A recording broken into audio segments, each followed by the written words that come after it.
Vamos então agora para a última fala do nosso painel. Queria convidar o secretário Rodrigo, terceiro Rodrigo, né? Rodrigo Hollenberg. Eu também queria convidar os membros do nosso painel que voltassem aqui às suas posições aqui no palco, até para a gente ter o time completo aqui, desde o goleiro até o atacante. Bem, pesado. Bom dia a todas e a todos. Sobrou para o último Rodrigo a tarefa mais difícil de falar depois de todos esses brilhantes palestrantes e na hora do almoço. Mas eu quero agradecer muito a oportunidade de estar aqui. Eu quero cumprimentar o Rodrigo, que está presidindo aqui a mesa, cumprimentar todos os membros da mesa, aqui o Rafael, a Maria Francisca, o nosso futuro prefeito Plínio, o Rodrigo, o Guilherme, o nosso secretário, e o Fábio Calderaro. Cumprimentar o professor Edilson, a Marinete, o Nicolas, e fazer um agradecimento especial ao Vitarc. Cadê o Vitarc? Ao Vitarc, o secretário Vitarc, ao Ministério do Desenvolvimento Regional, que foi fundamental no apoio a esse evento. Estou aqui falando de você, Vitarc, você não morre mais. Parabenizando você pelo apoio dado a esse evento, ao Ministério do Desenvolvimento Regional, ao ministro. Parabéns por esse apoio, ter sido um grande parceiro nosso também no CBA. E, finalmente, cumprimentar aqui a nossa querida professora Tassiana, agradecer pelo convite e pela sua liderança. Eu não vou falar de bioeconomia assim, com profundidade. Aqui as palestras foram todas muito técnicas. Eu vou falar de temas políticos relativos à bioeconomia e à ideia de se constituir um parque tecnológico aqui do Alto Solimões. Primeiro, vice-prefeito Plínio, eu quero te dar os parabéns. Quero te dar os parabéns por ter ficado aqui, ter ouvido todas as palestras e ter, junto com o seu secretário, com o secretário da prefeitura, se comprometido a levar essa ideia adiante. O apoio político para um projeto ousado como esse é indispensável. E esse projeto pode transformar a realidade do município e a realidade de toda a região. Quero aqui também fazer uma referência especial à professora Maria Francisca, e mostra como a gente tem que melhorar. É a única mulher aqui dessa mesa, mas felizmente se tem uma área que a gente tem tido uma participação cada vez maior de mulheres no nosso país, é na área científica, e isso é muito positivo. Mas eu quero dizer o seguinte: a humanidade, ela se move por ideias e pessoas. São essas duas questões que fazem a diferença. Então, eu estou aqui por causa disso. Quando eu estava nos diálogos amazônicos em Belém, a professora Tassiana me procurou, falou do projeto, falou da linha Manta-Manaus, falou da ideia de montar um parque tecnológico aqui no Alto Solimões, e eu me entusiasmo muito por essas ideias ousadas, pelas ideias inovadoras, e eu dou muito valor àquelas pessoas que têm muito espírito público, que têm muito compromisso público, que têm muito entusiasmo em realizar as coisas em benefício das suas comunidades, em benefício do país. E é por isso que eu estou aqui. Não foi fácil em função das agendas e tal, mas eu fiz questão de estar aqui para prestigiar e nos colocar humildemente à disposição para ajudar nesse projeto. E eu queria dizer uma outra coisa. Eu acho que a gente tem que pensar grande, tem que começar pequeno e tem que andar rápido. Então, eu vejo que, assim, com a minha experiência já fui secretário de Ciência e Tecnologia do Ministério da Ciência e Tecnologia, já fui governador no Executivo. A gente sabe que se a gente ficar sonhando com a coisa para começar grande, só quando tiver todas as condições, quando tiver milhões e milhões e milhões de reais, isso pode demorar muito ou pode nem acontecer. Mas se a gente define o que quer e começa a trabalhar rapidamente para conquistar aquilo, eu acho que isso vai se constituindo, vai conquistando parceiros, vai ganhando experiência, vai ganhando expertise, e isso vai viabilizando um projeto muito maior, porque ele tem que estar sempre estrategicamente bem pensado, quem são os parceiros, onde se quer chegar, mas é importante ir por etapas. Quando a Tassiana me falou de um laboratório fitossanitário, porque aqui, como é uma fronteira seca, você tem vários problemas de fitossanitários, de bactérias, de fungos e tal, que podem entrar e podem comprometer a biodiversidade, produtos que são utilizados pela população, seja economicamente, seja na sua dieta alimentar. Então, eu diria que, talvez, assim, se eu poderei opinar sobre isso aqui muito mais depois dos dias que passarei aqui, conversando com as pessoas, visitando as comunidades, mas eu penso que esse é uma questão importante. Você ter uma infraestrutura laboratorial que possa conhecer isso e possa conter isso, porque isso já vai dando uma capacidade, um reconhecimento importante para as instituições que estão aqui, seja ela a Universidade Federal, a Universidade Estadual, o Instituto Federal. E, aliás, eu quero parabenizar também esse esforço que não é comum no Brasil, das instituições trabalharem juntas. E hoje, mais do que nunca, é fundamental que se trabalhe em rede, se trabalhe em cooperação, porque os recursos são escassos, ou pelo menos não são abundantes, e o fato de trabalhar junto facilita muito as coisas. Mas eu quero dizer também que essa região tem muitas dificuldades, eu vou falar delas, mas também tem muitas oportunidades. Eu estou falando do ponto de vista de financiamento, porque outras regiões do Brasil não têm o polo industrial de Manaus e não têm as empresas de informática que são incentivadas, que recebem os subsídios, os incentivos do polo industrial de Manaus, e tem a obrigatoriedade de utilizar 5% do seu faturamento bruto em pesquisa e desenvolvimento. E isso não é pouca coisa. Nós estamos falando, esse ano que está se encerrando, em torno de 1 bilhão e 800 milhões de reais.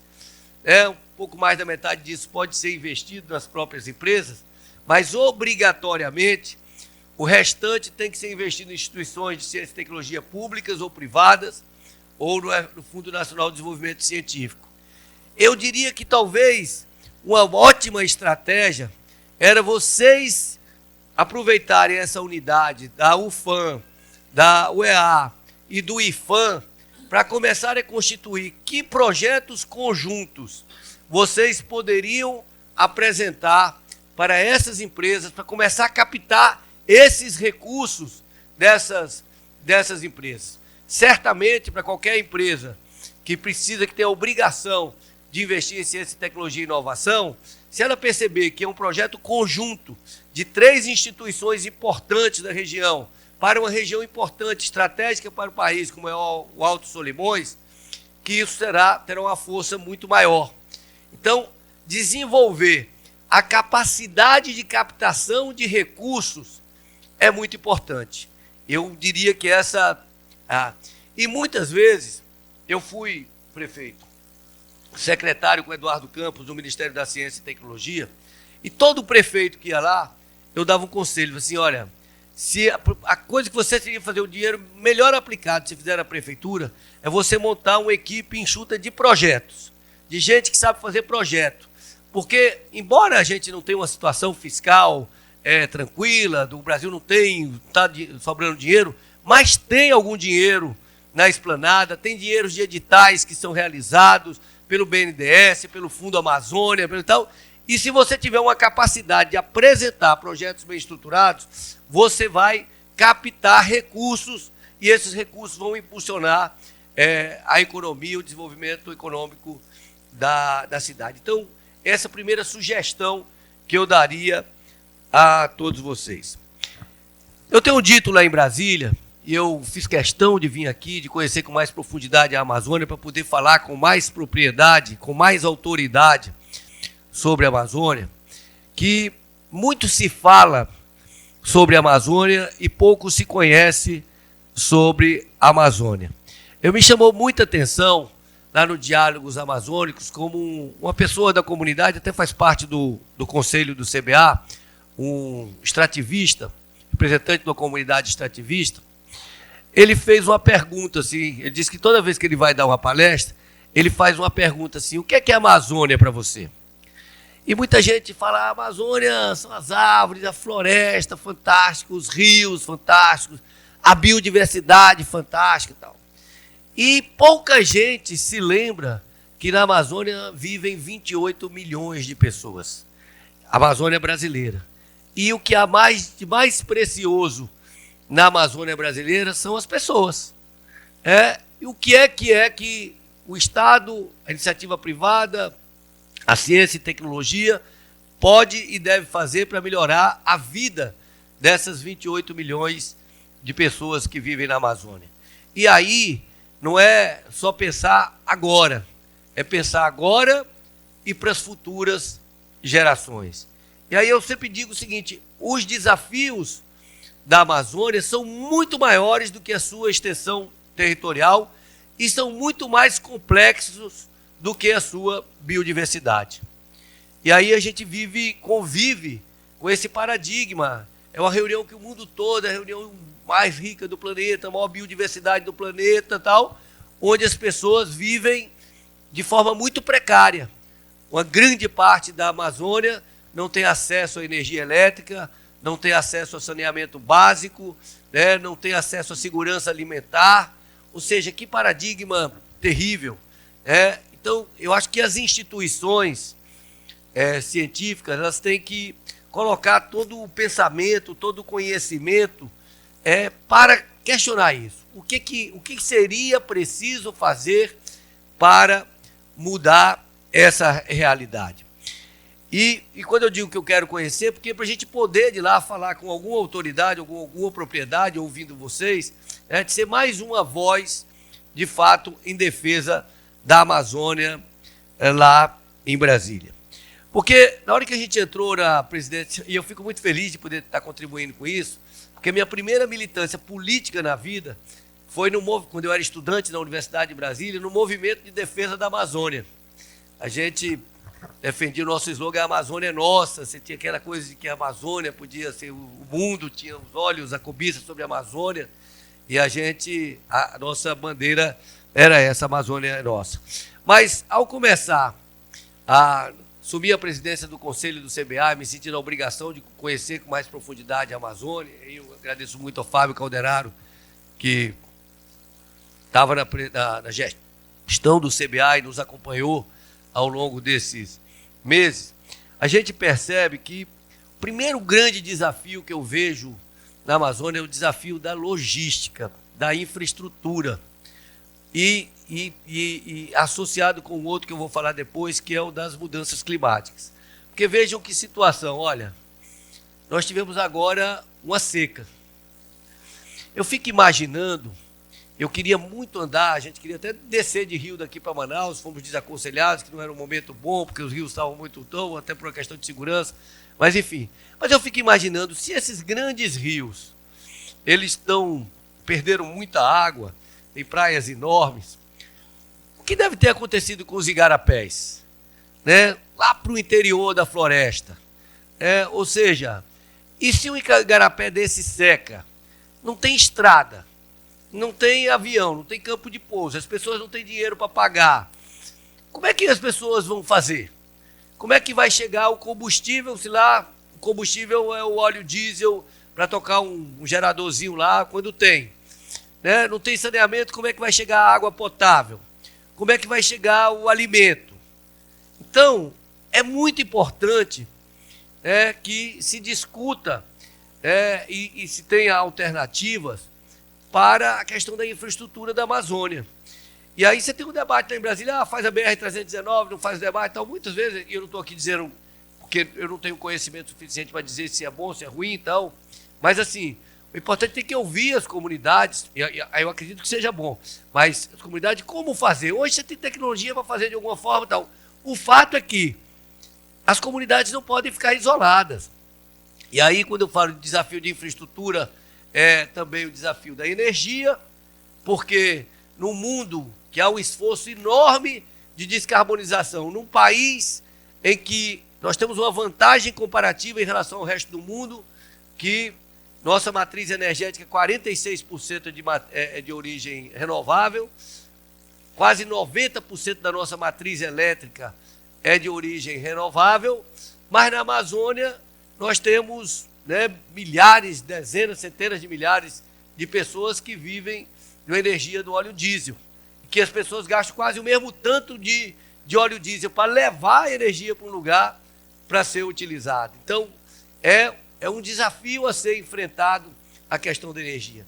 E a gente sabe que sem energia não tem conservação. Então, imagina um pescador de pirarucu, pesca o pirarucu ou outro peixe, mas não tem refrigeração. Ele fica na mão do atravessador que vai lá e fala assim, eu pago quanto eu quiser, porque se você não me vender, o peixe vai perder. Né? Isso é a mesma coisa em relação a todos os outros produtos, né? Especialmente num calor desse, são produtos perecíveis. Então, a questão da energia é fundamental. E a questão da conectividade. Aqui mesmo, nós estamos aqui, hoje, a conectividade é fundamental para que você possa saber tudo o que está acontecendo no mundo, né? Não é só no Brasil, é no mundo, mas você poder, né, comercializar seu produto, oferecer seus produtos, saber como você melhora o seu produto. Então, eu acho que essas questões, elas têm que estar no pensamento da academia, né, para pensar quais são as soluções adequadas para a Amazônia, e quem vai poder produzir isso é o conhecimento produzido aqui na região amazônica. A outra questão que eu coloco são os desafios climáticos. Olha, minha gente, a gente teve esse ano, todas as informações que eu venho obtendo assim, das conversas com gente daqui, que foi a maior seca da história É bem provável que daqui para frente isso se agrave. Por que se agrave? Porque realmente a gente está percebendo que as mudanças climáticas, né, são uma realidade. A comunidade científica mundial alertou isso durante anos, né, e os governos negligenciaram por diversos motivos. E o fato é que os cientistas diziam, olha, se o planeta aquecer mais que 1,5 grau, em média, isso vai ser uma catástrofe, do ponto de vista dos eventos climáticos extremos e tal. E a realidade é que nós já atingimos esse 1,5 grau. Agora, a questão é, nós vamos conseguir parar em quanto? Reduzir em quanto? E nós estamos muito longe, porque assim, nenhum lugar do mundo está conseguindo efetivamente reduzir as suas emissões, por enquanto. Então, essa é uma questão que também tem que ser olhada, porque ela vai ter um impacto muito grande na economia da região. Eu fico morrendo de medo da gente começar a viver em algumas regiões os refugiados climáticos, que isso aconteça no Brasil, porque a pessoa, em função de uma seca muito prolongada, muito grave, ele não consiga mais viver onde ele vive porque não consegue chegar lá. Ele não tem meios de chegar lá. Então, ele vai ficar isolado. Então, eu acho que essa é uma questão importante também de estar na cabeça das pessoas, para saber, para se adaptar a isso e, ao mesmo tempo, buscar usar a criatividade, o conhecimento para enfrentar isso. Desenvolver alternativas que possam, nesse ambiente, criar oportunidades. E aí, tem uma responsabilidade nossa, né? E que a gente está procurando conhecer melhor, é muito complexo, toda essa legislação da Zona Franca de Manaus. Por que a Zona Franca de Manaus se transformou em um polo industrial, hoje de altíssima tecnologia, que você produz uma motocicleta a cada 20 segundos, você produz os aparelhos celulares mais modernos do mundo e tal? Não foi à toa, não foi pela beleza de Manaus, foi porque se criou, e aí mais uma vez, a ideia e as pessoas, né, se criou uma tese, foi criada pelo Juscelino Kubitschek, não foi a Zona Franca de Manaus, pelo JK, que era um visionário, um grande estadista. Se criou instrumentos de incentivo econômico que fizeram a Honda pensar assim, não, é melhor eu trazer a indústria para Manaus do que em São Paulo. E enfrentando resistências, aí a posição política, a liderança política bancou tal, e hoje, né, Manaus é uma cidade diferente. Imagina o que seria o estado do Amazonas sem a Zona Franca de Manaus. Já estaria mais da metade desmatado, pelo menos, e as pessoas vivendo uma situação muito pior do que vivem hoje. Mas então, o que eu acho que a gente tem que pensar juntos, e estamos pensando, mas a contribuição de quem conhece, de quem estuda isso, de quem vive isso é muito importante para nós. O que a gente pode aperfeiçoar na legislação da Zona Franca de Manaus ou na legislação infralegal da Zona Franca de Manaus que possa estimular polos de bioeconomia na Amazônia? Ou o que é que a gente pode fazer para efetivar uma área de livre comércio aqui em Tabatinga ou viabilizar um polo de bioeconomia ou de que seja, um polo de startups aqui na cidade de Tabatinga? Esse é um exercício que todos nós temos que fazer conjuntamente, porque para ter um parque tecnológico, como o Vitarque muito bem disse, e outros aqui também ressaltaram isso, não tem parque tecnológico sem empresa, sem indústria. Tem que ter um conhecimento científico, conhecimento tecnológico, mas tem que ter quem transforme isso em produto, em negócio, em nota fiscal. Então, o que é possível fazer? Que tipo de instrumentos econômicos existem para fazer isso? E o momento político, ele não pode ser mais propício para isso. Por quê? Porque há uma percepção muito clara de que a Amazônia é estratégica para o planeta. Não é para o Brasil mais, é para o planeta. E o Brasil vai sediar a COP em Belém, uma região de floresta. Tem um presidente, o presidente Lula, que ele tem uma percepção clara de que o Brasil pode ser um líder mundial nessa área de economia verde, de bioeconomia. Então, tem um ambiente político favorável a isso. A gente tem que aproveitar isso para construir as soluções, as alternativas, construir o apoio político para elas e poder avançar com elas. Eu acho que essa é uma outra coisa fundamental. E uma outra questão importante que a gente percebeu e fomos ver em loco isso em Maués, ali perto de Manaus, relativamente perto, né? Perto em relação a Tabatinga. Que é a necessidade de estruturar as cadeias produtivas. Aí são dois grandes desafios. Ao mesmo tempo que você tem que atrair as empresas intensivas em tecnologias, digamos, empresas âncoras, que vão precisar dos produtos da biodiversidade para a produção de fármacos, de fitoterápicos, de alimentos funcionais, de óleos essenciais. Você vai precisar organizar as cadeias produtivas. Porque se você não tiver regularidade no fornecimento e qualidade no fornecimento, você não tem produção.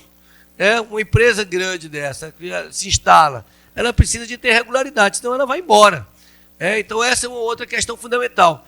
E aí, mais uma vez, a articulação das instituições é fundamental, porque a Embrapa ela passa a ser fundamental para desenvolver variedades mais resistentes, mais produtivas, para organizar as cadeias produtivas. A área de extensão técnica e extensão rural ela passa a ser fundamental para que aquelas tecnologias desenvolvidas cheguem ao pequeno produtor, ao produtor rural ou extrativista. Então, nós estamos trabalhando lá no governo federal, o Ministério participa disso, de uma política para o desenvolvimento de máquinas adaptadas à agricultura familiar e ao extrativismo, para tornar o trabalho mais produtivo, menos penoso para o produtor rural. Mas esse é um outro grande desafio de como organizar essas cadeias produtivas para que tenha início, meio e fim. E que o benefício, seja distribuído, não seja só lá para quem vai fazer a última etapa da cadeia produtiva. E, nesse sentido, nós estamos trabalhando na Secretaria de Economia Verde, no programa Municípios Verdes, que é tentativa de você alocar em determinadas comunidades, cooperativas, associações, ou mesmo prefeituras, alguns equipamentos que vão agregar valor ao produto inicial. Ou seja, ao invés da pessoa ter que transportar a castanha, tal, o caso de transportar o óleo, ou você ter secadores de guaraná para não botar a pessoa ali ao lado de um tacho enorme ali, que nesse calor, ao lado do calor ainda maior. Enfim, questões que aí são as prefeituras, as associações que têm que nos dizer, que têm que nos apresentar. E, mais uma vez, vai a questão da elaboração do projeto. Porque se você tem uma capacidade para ajudar uma cooperativa, uma associação a apresentar um projeto e executar um projeto, esse recurso, às vezes pequeno, 50, 100 mil, 120 mil, 150 mil, pode fazer uma diferença muito grande na vida de uma comunidade, de uma associação, de uma comunidade. A outra questão aí, mais complexa, é a Luciana está aqui ainda, não? Ela falava ontem disso. Você tem nessas comunidades, você tem conhecimentos tradicionais muito valiosos, muito valiosos. Não é à toa que essas comunidades sobreviveram, viveram na floresta, milhões e milhões e milhões de anos preservando a floresta, convivendo com altas temperaturas, com grandes períodos de chuva, com insetos, enfim, e conviveram e viveram bem dentro do modo de vida deles. Então ali tem muito conhecimento tradicional. Como aliar esses conhecimentos tradicionais com os conhecimentos produzidos na fronteira do conhecimento, os conhecimentos mais inovadores? Esse é um grande desafio para a área de ciência e tecnologia, ou seja, nós temos maior biodiversidade do planeta, mas como usar essa biodiversidade? E aí vou dar um exemplo que ela deu ontem, que assustou todos vocês e me assustou, fui dormir com isso na cabeça. A China já tem 18 mil patentes da região amazônica. Os Estados Unidos têm 5 mil, o Brasil tem 1.700. Nós temos a floresta, mas nós não temos o conhecimento da floresta. Nós temos a floresta, nós temos o conhecimento tradicional da floresta, das populações que moram na floresta, mas nós não temos o conhecimento sofisticado, o conhecimento transformado em patente, não vou dizer sofisticado, conhecimento transformado em patente, porque esses países têm. Ora, isso mostra que a gente precisa investir em ciência e tecnologia para a gente conhecer. Até porque a biodiversidade, hoje a gente fala, e a gente trabalhou muito, eu trabalhei muito pessoalmente, a nossa secretaria, na elaboração do projeto de lei que regulamenta o mercado de carbono, que eu acho que vai ser aprovado até o final do ano no Congresso Nacional. Mas tem uma coisa mais importante do que o mercado de carbono, que vai ser a biodiversidade. Da mesma forma que, quando se começou a falar em crédito de carbono parecia uma coisa meio distante, meio intangível, nós podemos começar a pensar em créditos de biodiversidade, porque essa vai ser, já tem empresas trabalhando com isso, esse é um tema novo, mas já tem empresas trabalhando com isso, porque hoje o maior ativo para transformações que o mundo vai viver, grande parte deles estão na questão da biodiversidade. Eu vou dizer uma coisa aqui, eu não gosto de dizer que fica parecendo uma coisa sofisticada, até porque eu também não entendo disso não, tá, gente? Vou falar assim muito superficialmente, mas eu tive uma conversa, e eu fico maravilhado com essas conversas, com o ex-presidente da Embrapa, o Silvio Crestana, que ele apresentou um estudo para o Ministério da Agricultura, o que vai ser a agricultura nos próximos 50 anos. E olha que a Embrapa é uma referência mundial em agricultura tropical. Mas se a gente não focar nisso fortemente, a gente vai ser ultrapassado por China e por outros países e tal. É a questão da inteligência artificial com as ciências ômicas. O que é isso? É a genômica, é a proteômica, é a transcriptômica e a metabolômica. Se você me perguntar aqui para explicar cada uma delas, com detalhe não saberei dizer. Mas isso é o quê? Isso é manipulação de genes, é manipulação em micro-organismos, é manipulação em bactérias que transformam o que era lixo, que era resíduo até pouco tempo atrás, em biocombustível. Um dos produtos mais procurados pela humanidade nos próximos anos será o tal de SAF, combustível sustentável de aviação, para substituir o querosene de aviação de origem fóssil. O que é o SAF? É um produto produzido através de biomassa e utilizando o quê? Micro-organismos que transformam essa biomassa em combustível sustentável de aviação. Mas eu podia dar aqui inúmeros exemplos de bioinsumos, de bioinoculantes, de bioprodutos, enfim. Então, são coisas que, aqui, estudantes interessados em ciência, acho muito legal estar aqui amanhã toda, porque essas coisas que vão efetivamente transformar. E quando a gente fala em Amazônia, e aí mais um toque aqui para as áreas científicas, a gente tende a pensar sempre na biodiversidade da Amazônia, no cupuaçu, no açaí, no tucumã, na castanha, que são maravilhosos todos eles. Mas tem uma questão que eu estou sendo muito alertado por gente muito qualificada, que você tem uma riqueza trilionária, que é a biodiversidade dos micro-organismos e das bactérias, que são pouquíssimo conhecidas nessa região, e algumas delas vai ter micro-organismo desse que a grama vai valer 30 vezes, 50 vezes mais do que uma grama de ouro. Agora, o que faz isso valer? É o conhecimento, é saber identificar o micro-organismo e o que é que ele pode, em que ele pode se transformar. Por fim, acho que, ou quase por fim, eu quero dizer aqui o seguinte: vocês têm que ficar também ligados nas novas oportunidades de negócio. Eu falei da questão da biodiversidade.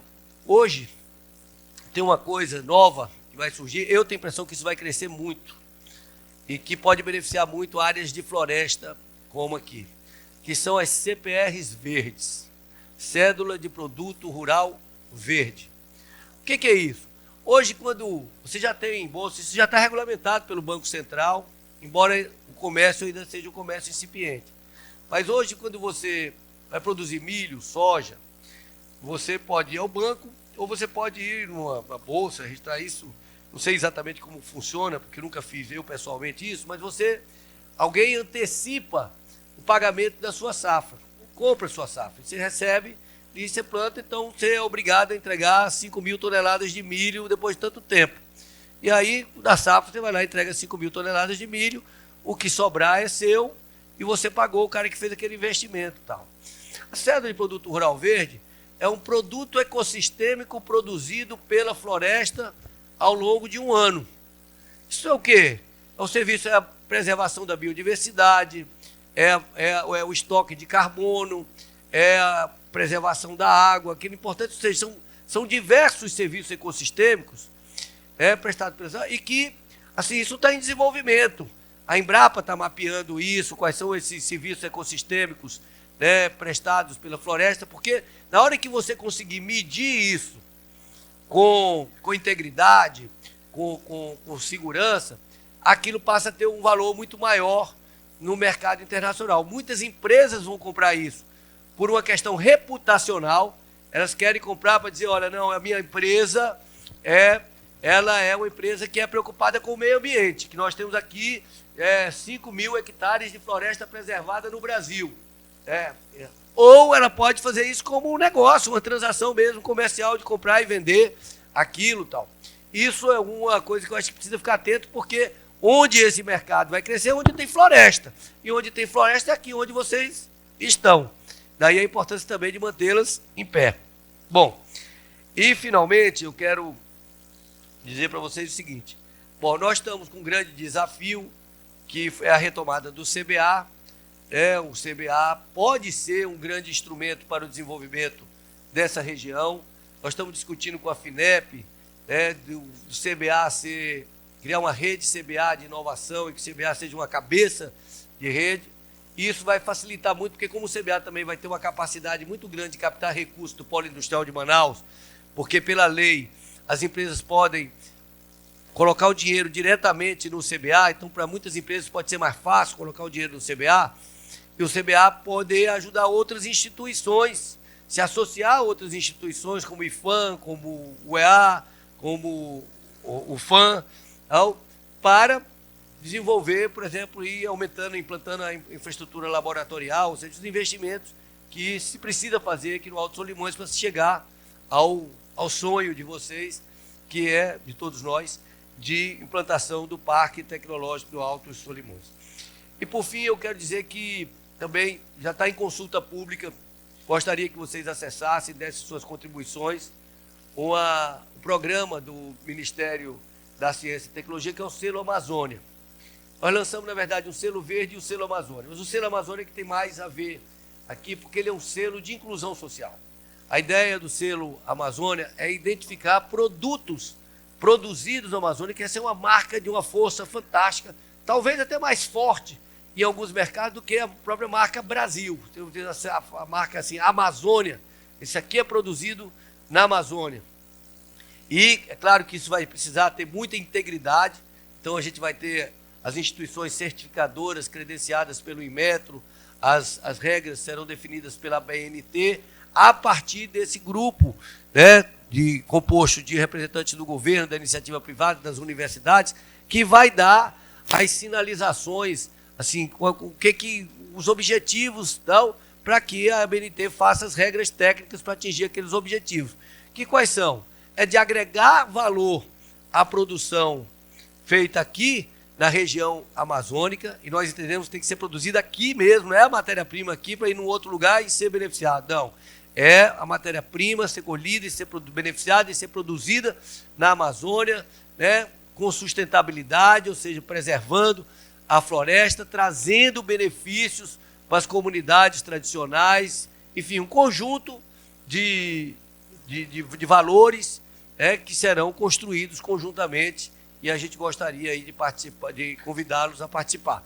Já tivemos a oportunidade de convidar formalmente ontem a UEA, através da vice-reitora Kátia, estamos convidando a UFAM aqui por meio da professora Tassiana, mas tem uma reunião com o reitor na terça-feira para formalizar esse convite. Também estamos convidando o IFAM aqui, na figura da professora Maria Francisca. A gente gostaria muito de ter todas essas instituições envolvidas nisso, porque isso pode ser um grande instrumento de política pública e de desenvolvimento local para a região amazônica. No mais, muito feliz de estar aqui. A gente vai ficar ainda mais alguns dias, demos sorte que vamos pegar ainda a Festa da Onça aqui, vamos ter a oportunidade de conhecer algumas comunidades, e eu quero botar inteiramente o Ministério do Desenvolvimento, Indústria e Comércio, o vice-presidente ministro Geraldo Alckmin, que sabe o tamanho do desafio que é desenvolver a Amazônia, mas que tem nos dado todo o apoio para que a gente possa trabalhar e cumprir essa missão junto com vocês. Parabéns, parabéns por essa união das instituições, parabéns pelo entusiasmo de vocês, e mais uma vez, eu quero encerrar reiterando isso: o que muda a humanidade são ideias e pessoas, ideias como as que vocês trouxeram e pessoas como vocês. Parabéns.